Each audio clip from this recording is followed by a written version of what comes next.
بسم الله الرحمن الرحیم. الحمد لله و الصلاة و السلام علی رسول الله.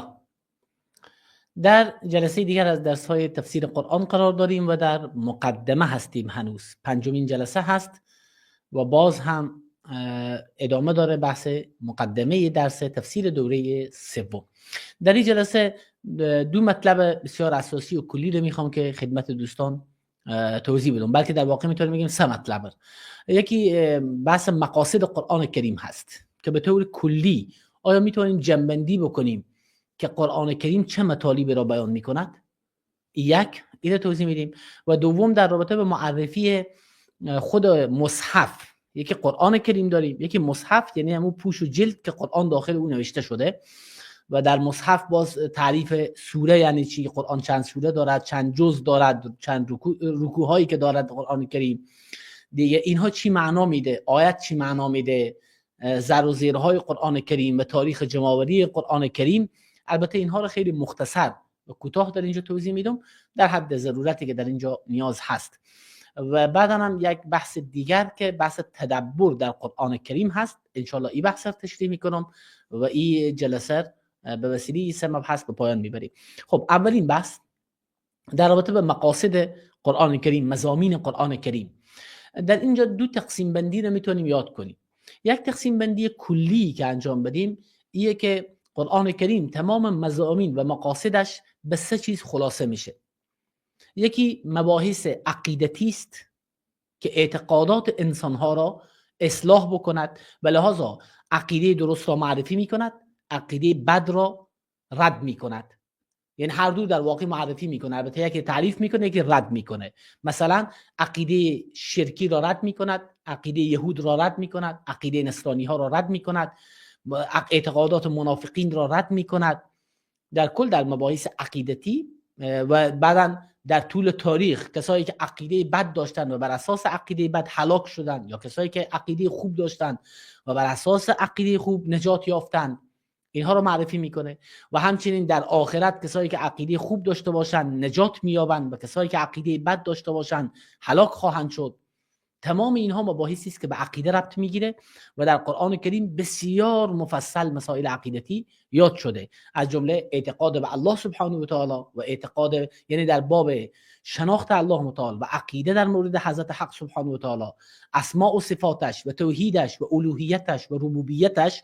مجموعه مباحث شما دیگه خیلی به تفصیل در قرآن میبینید. در رابطه به عقیده به روز آخرت و قیامت سوره های متعدد و آیات متعددی در این مورد داریم. حتی یک سوره به نام سوره قیامت داریم و آیات سوره های متعدد دیگر که احوال آخرت، بهشت و جهنم و این موضوعات را توضیح میدهد، بهشتیان و جهنمیان و خاتمه هر کدام. و دیگه در باب عقیده در رابطه به رسول الله صلی الله علیه وسلم و دیگر پیامبران الهی، در رابطه به کتاب‌های آسمانی و که امت‌های گذشته که با کتاب‌های خود چه کردند و این موضوعات مختلف و متعددی است که در مسائل عقیدتی توضیح داده میشه. و در رابطه به ملائکه، به ایمان به ملائکه، در رابطه به تقدیر خیر و شر، اینا مباحث عقیدتی است. بخش دوم مباحثی که قرآن کریم توضیح میده مباحث عملی است. اعمال انسانها را قانون بندی میکنه، شرع و قانون برایشان میگذاره، شریعت برایشان معرفی میکنه. شریعت یعنی قانون و قانونی که از جانب الله هست و در این قانون مسائل عملی در بخش‌های مختلف. حالا یک بخش عبادات است که بین بنده و بین الله هست، مسائل عبادی، نماز، روزه، حج، زکات، یاد و ذکر الله سبحانه و تعالی و اعمال نیک دیگر که مربوط به عبادات است. و دوم باز اعمالی که مربوط به مسائل خانوادگی میشه، نکاح، طلاق، خلع. اینا موضوعاتی است که عموما زهار، ایلا، اینا موضوعات متعدد و مختلفی است که تعلق میگیره به مسائل خانوادگی که در سوره مبارکه نور، خصوصا در سوره مبارکه احزاب، در سوره مبارکه مجادله، مباحث مختلفی در سوره مبارکه بقره، سوره مبارکه طلاق، مباحث مختلفی از مسائل خانوادگی اونجا میبینیم. و دیگه مسائل اقتصادی، معاملات حرام و غیر حرام و مسئله مال، به چه دیدگاهی نسبت به اموال داشته باشیم و موضوعات مختلف اقتصادی ره که یاد میکنه. و دیگه در بخش مسائل سیاسی و نظامی، بحث جهاد، بحث حکومت و حکم به ما انزل الله و موضوعات مختلف و متعدد دیگری، اطاعت از اولی الامر مسلمین، اینکه امور مسلمین باید بر اساس شورا و مشورت باشد، دیکتاتوری نباید صورت بگیره و موضوعات متعددی از این دست، موضوعات میراث و موضوعات مختلف و متعدد دیگری که به اعمال انسان ها تعلق میگیره و ارتباطاتی که با دیگران هست، مثلا ارتباطی که با پدر و مادر است، با همسایه هست، با رفیق و دوست است، مسائل اجتماعی و اخلاقی و فرهنگی، اینها عموما مباحثی است که تعلق میگیره به اعمال انسان ها و در قرآن کریم در این مورد آیات متعدد و زیاد داریم که خواهیم خواند. این شد دو بخش. کلا اینا رو کمی تفصیل کردم متوجه بشین. آیات قرآن کریم سه علم به ما معرفی میکنه، از سه طریق ما رو راهنمایی میکنه: مباحث عقیدتی، مباحث عملی و سوم مباحث اخلاقی. حالا مباحث عملی دیدین که خیلی چقدر شاخه هایی داشت. مسائل اخلاقی که در بحث مسائل اخلاقی الله تعالی برای ما و شما اخلاق های خوب و بد رو معرفی میکنه و نتیجه کسایی که اخلاق خوب داشتن، نتیجه خوبشان و نتیجه بد کسایی که اخلاق بد داشتن، اخلاق بدی همچون تکبر، همچون حسادت، همچون بخل، و اخلاق نیکی همچون شجاعت، همچون صداقت و موضوعات اخلاقی نیک دیگر که در قرآن کریم یاد شده. پس کل مباحث میتونیم به این طریق به سه دسته کنیم. این یک توضیح. اما یک تقسیم بندی شاه ولی الله محدث دهلوی کرده که او آمده باز اینا رو کمی تفصیل کرده به 5 نوع در کتاب الفوز الکبیر، کتابی داره در اصول تفسیر که خالی از لطف نیست که عبارات او رو متوجه بشید. در کتاب فوز الکبیر صفحه 29 شاه ولی الله دهلوی میگه که تمام علوم قرآن کریم از این 5 نوع بیرون نمی شود. 5 نوع بعداً یاد میکنه. اول میگه علم الاحکام. میگه در قرآن احکام یاد شده. احکام یعنی چیزایی که مثلا واجب است، چیزایی که فرض است، چیزایی که حلال و مباح هست، چیزایی که حرام هست، اینها رو معرفی میکنه. چی در بخش عبادات باشه، چی در بخش معاملات باشه، چی در بخش مسائل اجتماعی باشه، چی در بخش مسائل سیاسی باشه که سیاست مدنی و رهبریت امور جامعه، در این موارد میگه صحبت میکنه که اینا تقریبا میتونه بگه اون بخش عملی که در توضیح اول تشریح کردم. و بحث که این بیشتر فقها این بحث خیلی دیگه مفصل توضیح میدم در کتب فقهی. و یک بحث دیگر، یک علم دیگر در قرآن علم مباحثه و جدل و گفتگوست. جدل منظور نه تضاد کردن و بد اخلاقی کردن، نه، گفتگو و بحث علمی. و در این مباحث علمی در قرآن خیلی زیبا بحث و گفتگو داریم که این بحث و گفتگو در مسائل عقیدتی عموما با 4 گروه صورت میگیره. یکی در قرآن کریم، یکی با یهودیان، یکی با نصرانیان، اعتقادات یهود نقل میشه، به چالش کشیده میشه، دلایل برای او یاد میشه و همچنین اعتقادات نصرانی ها به شکل علمی بحث میشه، گفتگو میشه و مشرکین اعتقادات و افکارشان بحث میشه، گفتگو میشه، به چالش کشیده میشه افکارشان و خلاف او توضیح داده میشه. و یکی هم منافقین و افکار و اعتقاداتشان. این علم جدل هست در قرآن کریم بنابر تعبیر شاه ولی الله دهلوی. و سوم علم تذکیری به آلاء الله، پند دادن به نعمت‌هایی که الله متعال برای انسان داده. لذا در قرآن خیلی زیاد می‌بینیم که این بحث خیلی به کار رفته که الله متعال نعمت‌های خود را تذکر میده. ای قوم ای مردم بیاد بیاورید این نعمت الله را، بیاد بیاورید این یا ایها الذین آمنوا اذکروا نعمت الله، ای مؤمنان بیاد بیاورید نعمت الله را. در جاهای مختلف در قرآن کریم داریم که الله تعالی نعمت‌های خود به یاد میده، از آسمان و زمین و ماه و خورشید و ستارگان و باران و نعمت‌هایی که از زمین میآید، میوه‌ها و حیواناتی که در اختیار انسان هاست، حیات و زندگی، سلامتی، اینا به عنوان نعمت‌های الله تعالی تذکر میده که انسان‌ها از اینها غافل نشوند و نعمت‌های الله را به یاد بیارند.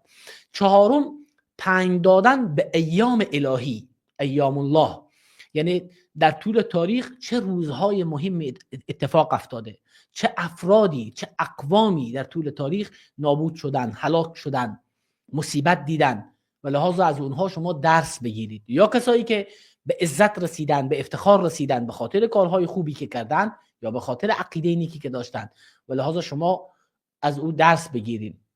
لازم مثل قوم عاد و قوم ثمود و قوم نوح علیه السلام و قوم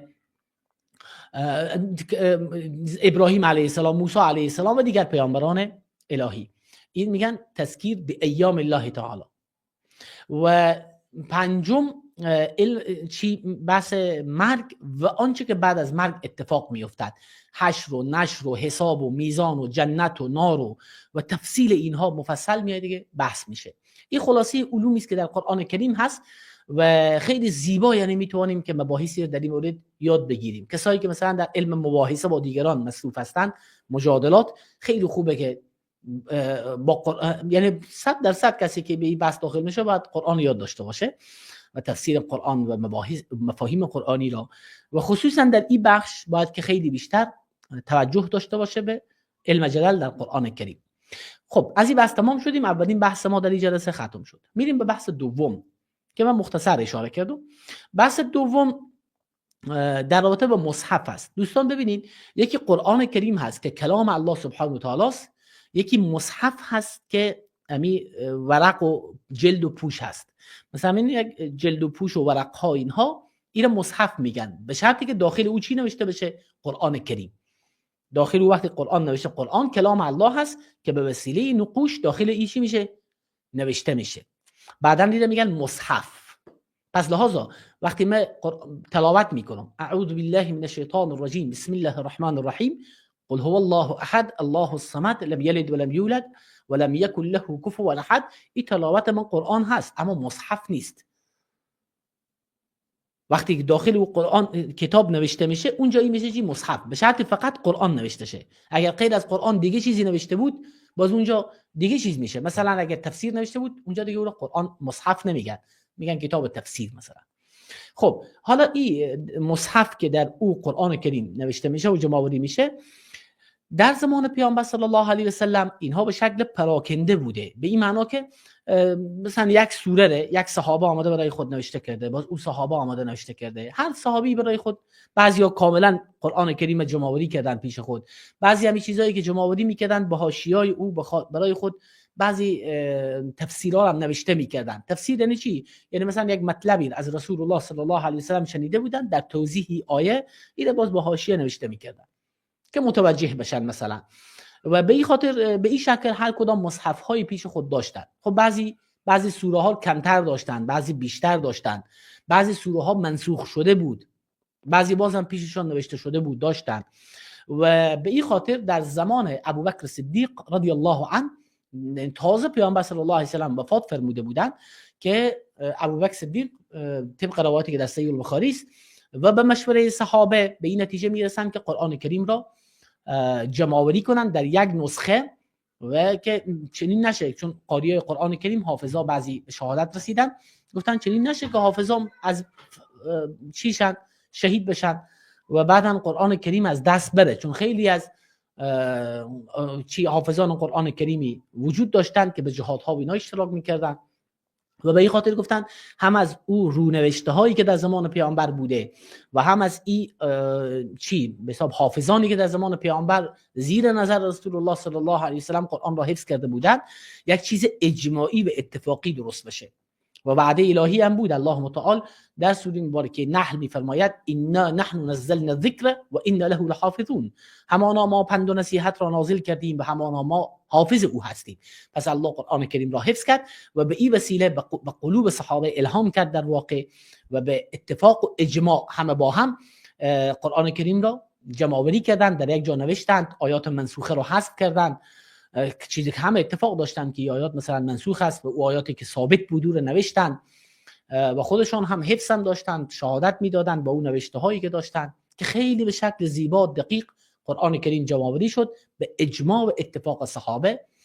و بعدن باز در قرآن کریمی که اونجا نوشته شد، باز بعدن در زمان عثمان رضی الله عنه اون نسخه های متعددی ترتیب شد و نسخه ها در شهرهای مختلف نشر شد. قرآن کریم در ابتدا به این شکل جز نشده بود. بعدن اهل علم و علما یا در طول تاریخ اسلام گفتن بریم قرآن کریم به این شکل مثلا 30 جزء بسازیم یا 30 بخش، یعنی هر فردی که میخواد قرآن کریم را تلاوت کند این 30 بخش کرده، روزی یک بخش تلاوت کنه میشه 30 روز تمام میشه. در 30 روز ماه یک دفعه میتونه قرآن را بخواند. این 30 جزء به این شکل دستبندی شده و بعداً باز به مشکلی هم نیستی برای آسانی و راحتی برای خواندن. و دیگه اینکه قرآن کریم در ابتدا شکل چی نداشت، زر و زیر و حرکات و اینها نداشت، بدون زر و زیر بود. مثل که در زبان فارسی ما و شما بدون حرکات ما میتونیم قرآن را زبان فارسی بخوانیم، اشتباه هم نمیکنیم، خیلی خوب صحیح درست میخوانیم. و لحاظا اونها به همین شکل بود چون عرب ها یاد داشتن، اما بعداً که مردم عجم غیر عرب یعنی مسلمان شدن دیگه اونها باز مشکل داشتن و به این خاطر آمدن علمای اسلامی در اینجا زحمت کشیدن، تلاش کردن، برنامه‌ای گذاشتن که حرکاتی رو به وجود آوردن که به این طریق بتوانیم راحت‌تر بخوانیم.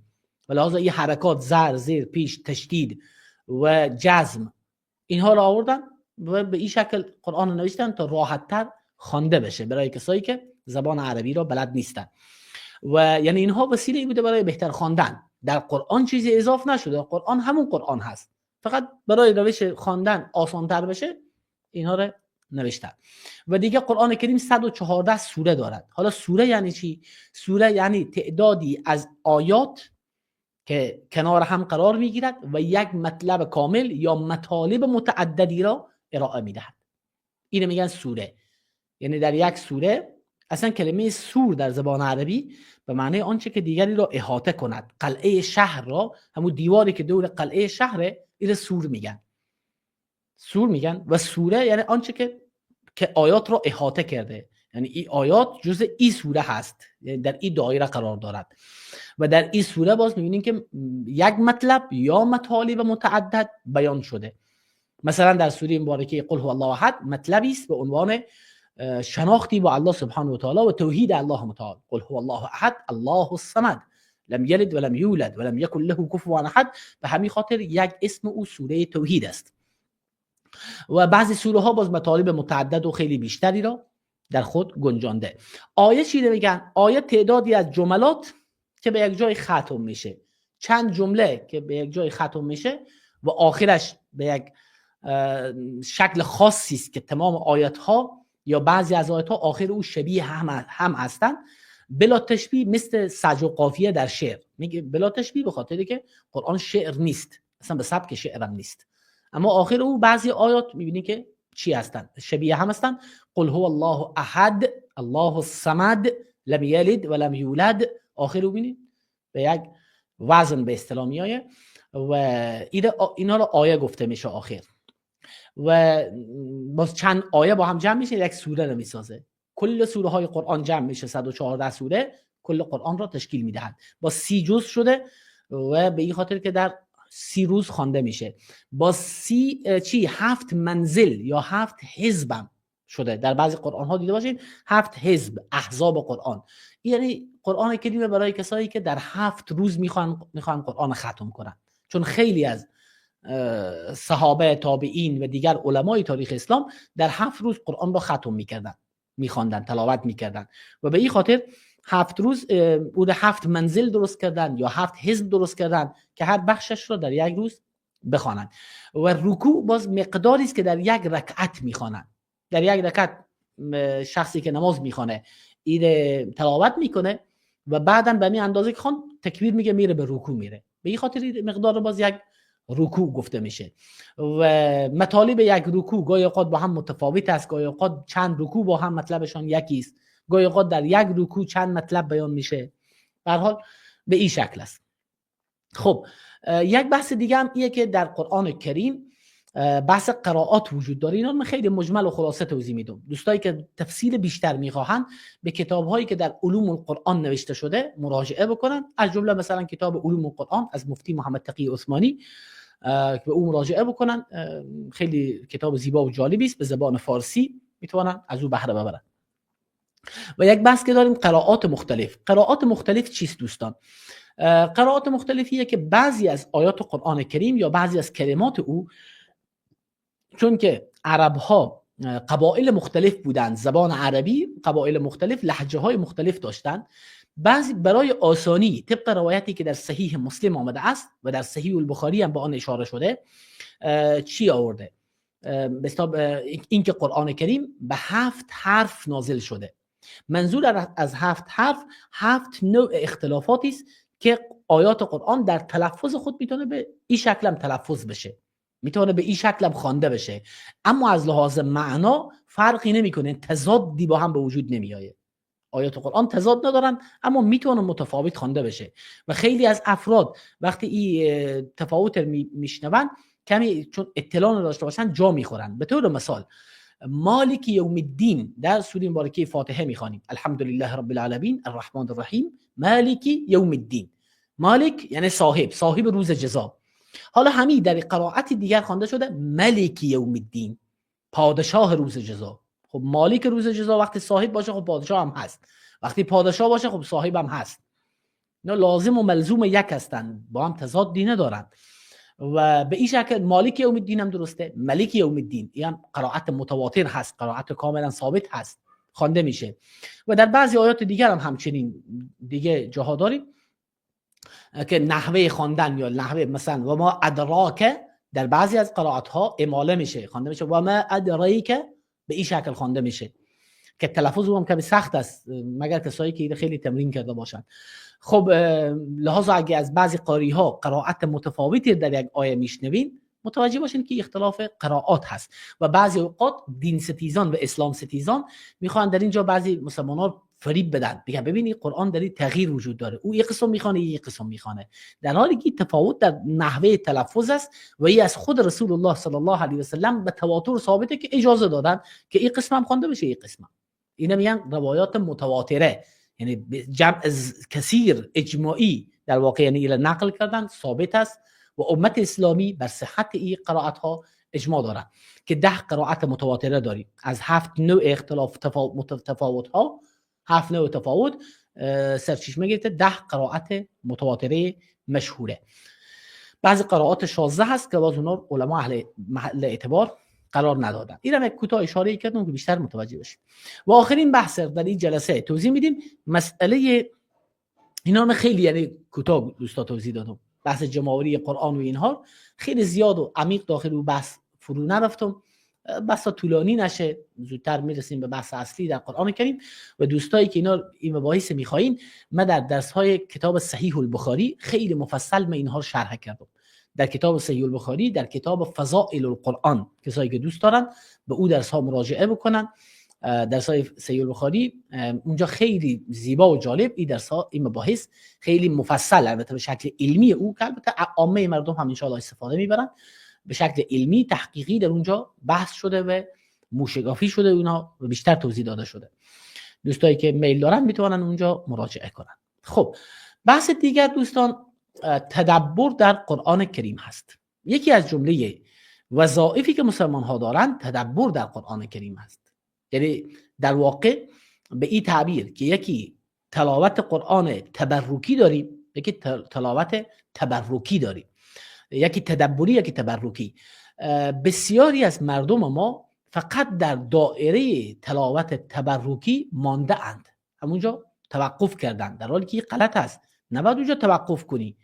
اصلا هدف اصلی قرآن تدبری است، مقصد اصلی حاصل نمیشه اگر تدبر نشه. حالا فرق این دوتا چیست؟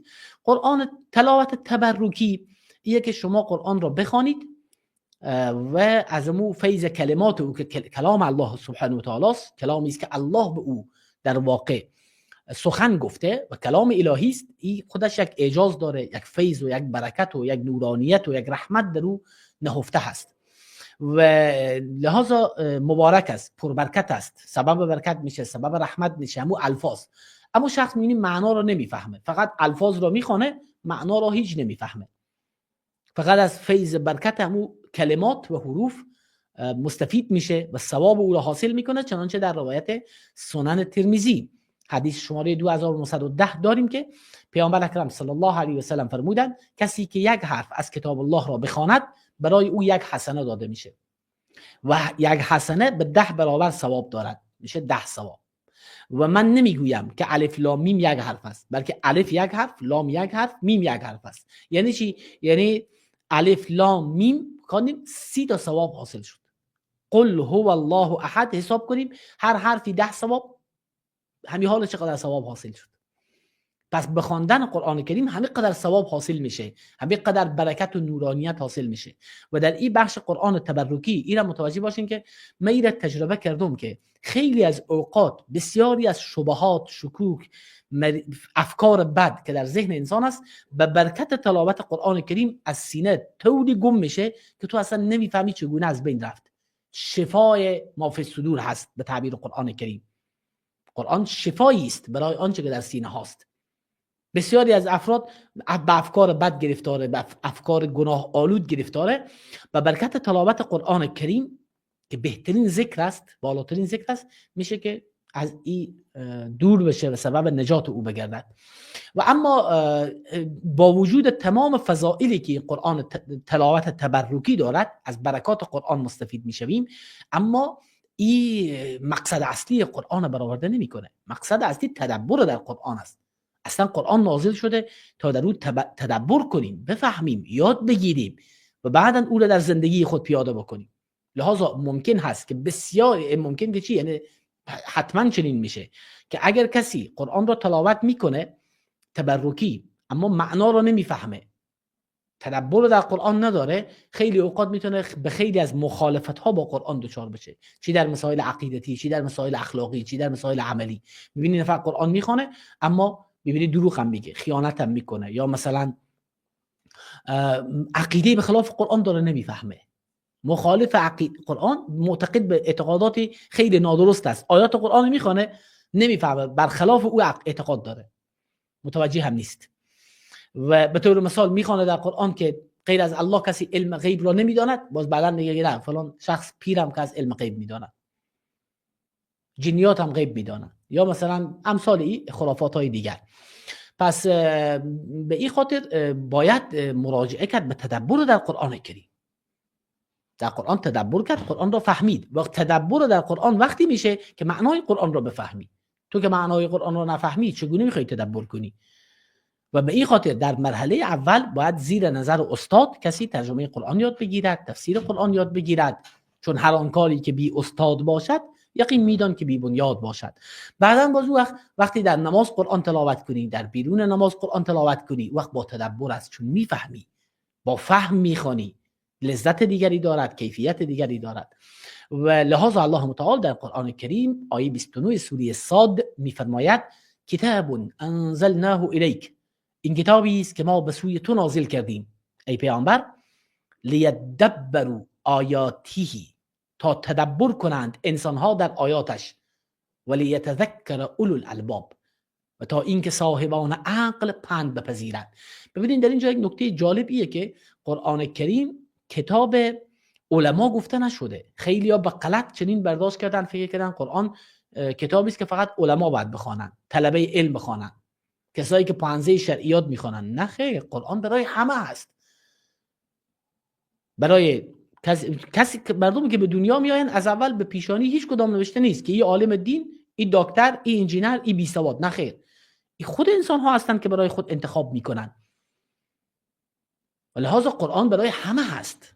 به همین علت الله متعال در سوره مبارکه اذا الشمس کورت چی میگه؟ میگه لمن چی؟ ان هو الا ذکر للعالمین، نیست این قرآن مگر پندی برای عالمیان. لمن شاء منکم ان یستقیم، برای هر کدام از شما که بخواهد که راه مستقیم را برود. هر کدام شما که میخواهید برای مستقیم بروید، این قرآن پندی است، اندرزی است، نصیحتی است برای عالمیان، برای همه. و همچنین در سوره مبارکه بقره میخوانیم، قبلا هم یاد خواندیم، هدی للناس، هدایتی برای مردم. قرآن برای همه هدایته، برای همه راه نشان میده. یک کافر، یک یهودی، یک نصرانی، یک ملحد در او تدبر کنه، میتونه که سبب هدایتش بشه، راه را پیدا بکنه. پس این غلطه که بگیم قرآن برای کیست. یک دکتر هم وظیفه داره از قرآن پند بپذیره، صاحبان عقل از قرآن پند میپذیره، انجینر هم، دکاندار هم، تاجر هم، کارگر هم، زن، مرد، هیچ فرقی نمیکنه و هیچ استثنایی در اینجا وجود ندارد. پس قرآن برای همه، نه برای یک قشر خاص. چنین نیست مثل نصرانی ها که کتابشون مخصوص بود در تاریخ دوران سیاه اروپا. در اونجا قرآن فقط کشیش ها بودن که حق داشتن بخوانن، حتی اجازه ترجمه کتاب انجیل نمیدادن در اون وقت، تا بعداً پروتستان ها آمدن و تغییراتی آمد. خب و همچنین در سوره نساء آیه 82 میخوانیم افلا یتدبرون القرآن، آیا اینها در قرآن تدبر نمی کنند؟ اینجا کافران حتی میگه آیا این کافران در قرآن تدبر نمی کنند؟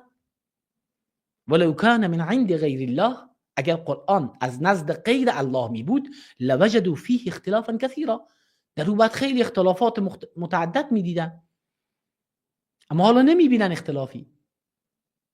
و قرآن هر آیتش آیت دیگر را تایید میکنه، هر سوره سوره دیگر را تایید میکنه. یا در سوره محمد آیه 24 باز دعوت به تدبر میده، میگه افلا یتدبرون القرآن، آیا در قرآن تدبر نمیکنند؟ ام علی قلوب اقفالها، یا بر قلبهایشان قفل زده شده، مهر زده شده. پس قرآن کریم نیاز به تدبر دارد و پس یکی تلاوت تدبری است و ما باید قرآن را تدبری تلاوت بکنیم و تبرکی، هر دو با هم، نه تبرکی تنها، هر دو با هم باید باشد. و به همین مناسبت پس باید بگیم که قرآن کریم کتاب دل است. یعنی چی کتاب دل؟ یعنی قرآن کتابی نیست که به دست انسان باشه یا به ذهن انسان باشه، فقط باید به دل انسان باشه، چون دل سلطان وجود است، پادشاه وجود است و وجود از او دستور میگیره. وقتی میگین که میگن به سفر میری، نه دلم نمیخواه، خب با پای خود میری، چرا میگی دلم نمیخواه؟ چون پا از دل دستور میگیره، میگه دلم نمیخواه. دل که نخواسته باشه پا هم نمیره. این غذا رو میخوای، دلم نمیخواه، خب با دهن میخوری، نه با دهن از دل دستور میگیره. حالا قرآن هم کتاب دل است و به همین خاطر به قلب رسول الله صلی الله علیه و سلم نازل شده، نه بر زبان پیامبر، نه به مغز پیامبر، نه به دست پیامبر صلی الله علیه و سلم، بلکه به قلب پیامبر صلی الله علیه و سلم. و به این خاطر اگر کسی قرآن به سر زبانش بود، خیلی قاری هایی هستن حافظ قرآن رو به زبان خود میخوانه، به قلب او راه پیدا نکرده. لازم اینه خیلی صفات منافقانه هم حتی داره، میگه خیلی اعمال ناشایست و بد داره. خیلی کسا میبینی که تفسیر قرآن میفهمه، قرآن خیلی یاد داره، به مغز او رفته اما به دل او چون نرفته، لذا نه اخلاق قرآنی داره نه رفتار قرآنی داره، کاملا به روش باطل است. اما کسی که قرآن به قلب او راه پیدا کرد، این سبب سعادت و نیکبختی میشه. و لذا الله تعالی چی میگه؟ سوره مبارکه شعراء آیت 192 و بعد و انه لتنزیل رب العالمین، و همانا این قرآن نازل شده است از پروردگار عالمیان، نزل به روح الامین، این کتاب را روح الامین فرود آورده است. کجا؟ علی قلبک، بر قلب تو، لتکون من المنذرین، تا از جمله هشدار دهندگان باشی، بلسان عربی مبین، به زبان عربی روشن و آشکار. دوستا خیلی واضح و روشن دیگه اینجا بیان میکنه قرآن کتاب دل است. پس ما هم باید کوشش کنیم که قرآن به دل ما فرو برود. و به همین خاطر در حدیث صحیح میبینیم که پیامبر اکرم صلی الله علیه و سلم وقتی صفات خوارج را بیان میکنن، میگن که اینا قرآن میخوانن اما از گلویشان تجاوز نمیکنه، یعنی به قلبشان دیگه نمیره، از گلویشان به قلب راه پیدا نمیکنه. و قرآن باید به قلب راه پیدا بکنه تا تمام وجود شخص تحت تأثیر قرار بده. و به همین خاطر قرآن کتاب جان هست، کتاب روح هست، کتاب زندگی است. اگر این کتاب مثل قبلا هم آیه مبارکه خواندیم و كذلك انزلنا الیک روحا من امرنا، آیه 52 سوره مبارکه شورا، و این چنین ما زندگی را به امر خود برای تو نازل کردیم. قرآن پس کتاب زندگی است. اگر در بدن انسان جا پیدا کرد، راه پیدا کرد، انسان را زنده میسازه. و اگر از بدن انسان دور بود، انسان مرده هست.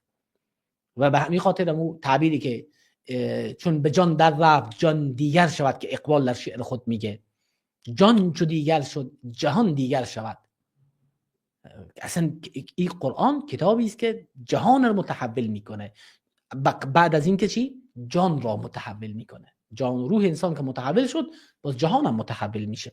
الله تعالی همه ما و شما را از جمله کسایی قرار بدهد که در قرآن تدبر بکنیم و قرآن کتاب دل ما و بهار قلب ما قرار بگیرد و الله تعالی خاتمه همه ما و شما را نیک بگرداند. سبحانك اللهم و بحمدک، اشهد ان لا اله الا انت، استغفرك و اتوب الیک.